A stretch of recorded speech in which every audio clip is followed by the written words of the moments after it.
지난번에 이 종교개혁의 내용에 대해서 조금 설명을 했었는데, 그 중에 또 한 가지는 오직 성경으로라는 구호입니다. 지난번에 만인 제사장설이라는 것이 어떤 의미를 지니는가 얘기를 했었죠. 진리의 기초가 무엇일까? 여기에 대해서 뭐 기독교인과 비기독교인이 다르겠지만 기독교 안에서도 구교와 신교가 가장 큰 차이를 가져오는 게 이겁니다.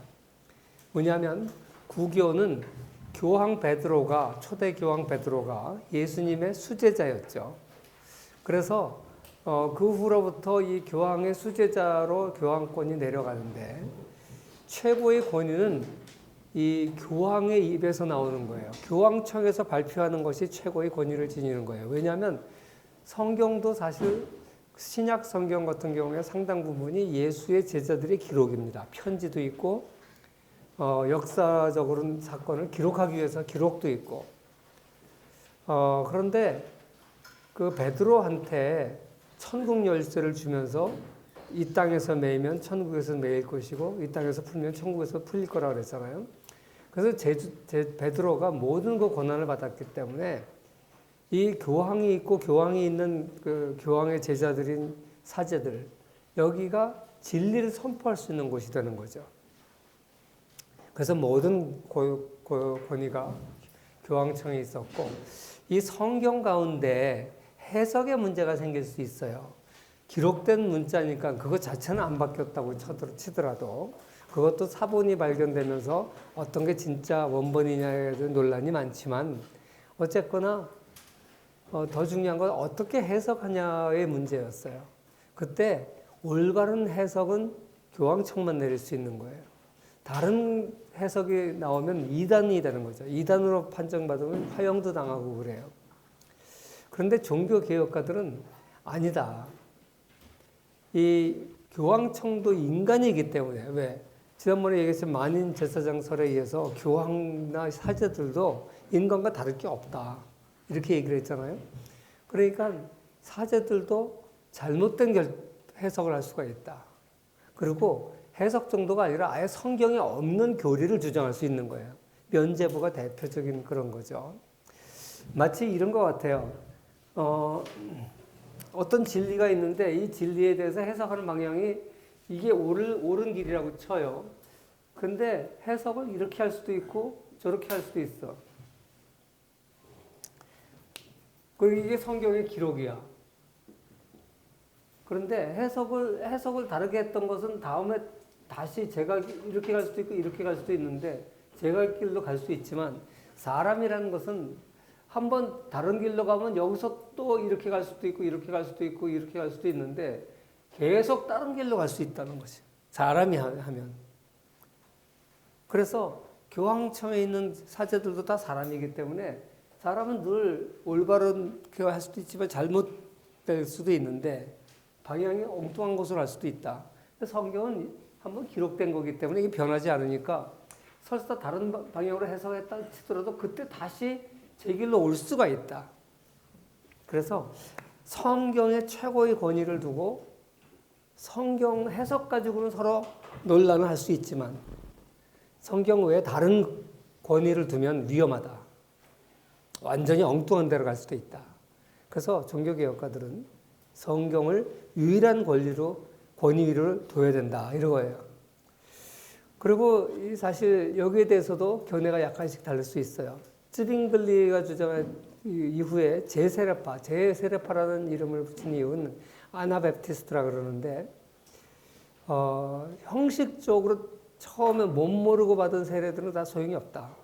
심지어는 집단 세례도 받고 뭐 영주가 개신교를 바꾸면 그 밑에 영주 밑에 있는 모든 사람들 다 개신교도가 되고 막 그랬었어요. 요새도 군대 가면 뭐 한꺼번에 이렇게 단체로 세례도 주고 그러는데 지금까지 했던 세례들은 다 엉터리고 다시 세례를 받아야 된다. 자기 신앙 고백에 입각해서. 그렇게 주장했기 때문에 이게 제세례파예요. 근데 굉장히 강력했어요, 이 사람들이. 굉장히 엄격했어요. 그리고 이 쯔빙글리나 켈빈이나 이런 사람들은 이렇게 그 성경을 유일한 권리를 인정한 반면에 이 루터파나 앵글리칸 처치 여기는 아니야 전통도 중요하지 않냐. 그게 조금 어중간한 입장이에요. 반면에 켈빈이나 쯔빙글리 또 제세례파 이쪽 사람들은 굉장히 엄격하게 성경을 유일한 권리로 받아들였거든요. 그 중에서 가장 엄격했던 쯔빙글리 같은 사람은 이 교회 예배에서 올간 쓰는 거를 금지했어요. 사실 요새도 그래요. 요새 교회도 한때는 기타 쓰는 거죠. 한 30년, 40년 전에는 기타 쓰는 걸 교회에서 금지한 교회가 있어요. 너무 세속적이라고. 요새는 그런 사람 없어요. 또 한동안은 드럼 쓰는 거, 이거 교회에서 금지했어요. 이거 뭐 딴따라다고. 근데 요새 또 그거 금지하는 교회 별로 없어요.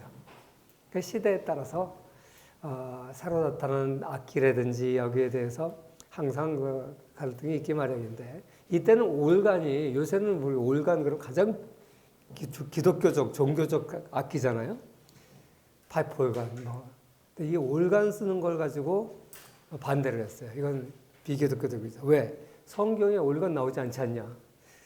비파와 수금과 이런 것들 성경에 나와요. 소고와 뭐 이런 것들 나오는데 성경에 올간이라는 말은 없다. 그러니까 쓰면 안 된다. 반면에 루터는 그러면 성경에 올간 쓰지 말라는 말이 있냐? 없지 않냐? 그렇게 써도 된다. 뭐 이런 정도로 약간의 이제 해석의 차이는 있을 수 있어요. 아무튼 이것 때문에 교내가 서로 달라지긴 했지만 구교와 신교의 가장 기본적인 차이 중에 하나가 뭐냐? 솔라 스크립츄라. 성경만이 유일한 권위를 지녀야 된다라고 하는 주장인 거죠. 아무튼 이 프로테스탄티즘, 이 사람들이 구교에 저항을 했기 때문에 저항했다는 의미로 영어로는 이들을 프로테스탄트라고 부른 거예요. 프랑스에서는 위그노라고 불렀어요. 아무튼 그 다음에 이제 청교도라고 부르기도 하죠. 퓨리탄. 굉장히 그 청결과 또 이 근검 절약 이런 걸 강조했기 때문에 이 사람들은 퓨리탄이라고 불렀고, 아무튼 이 사람들 전부 이제 뭉뚱그려서 우리가 프로테스탄트들이다 이렇게 얘기하는데, 이 사람들이 등장하게 되면서 결국 이제 캐톨릭과 개신교로 두 개의 종파로 크게 나눠지게 됩니다. 그래서 독일하고 스칸디나비아 반도 쪽은 루터파가 우세하고, 이 칼빈파, 보통 개혁파다 그러면 그걸 칼빈파를 얘기해요. 개혁 장로교다 이렇게 하면 이제 칼빈파를 얘기하고, 네덜란드, 스위스, 영국, 프랑스 이쪽이 이제 켈빈파가 우세하고, 영국에서는 스코틀랜드 지역 북쪽이 이제 그렇습니다. 잉글랜드 쪽은 성공회가 이제 더 크고, 그 다음에 메노나이트 이런 그 제스레파들은 이 사람들 그때 당시에는 이단으로 취급이 됐어요. 그래서 화형도 당하고, 그래서 이 박해를 피해서 신대륙으로 많이 갔죠. 오늘날에는 이제 캐톨릭도 그렇고 정식으로 제세례파를 이단에서 면제시켰습니다. 굉장히 순수한 신앙을 가졌던 거지 이단까지는 아니다. 이렇게 오늘날에는 인정을 하고 있습니다.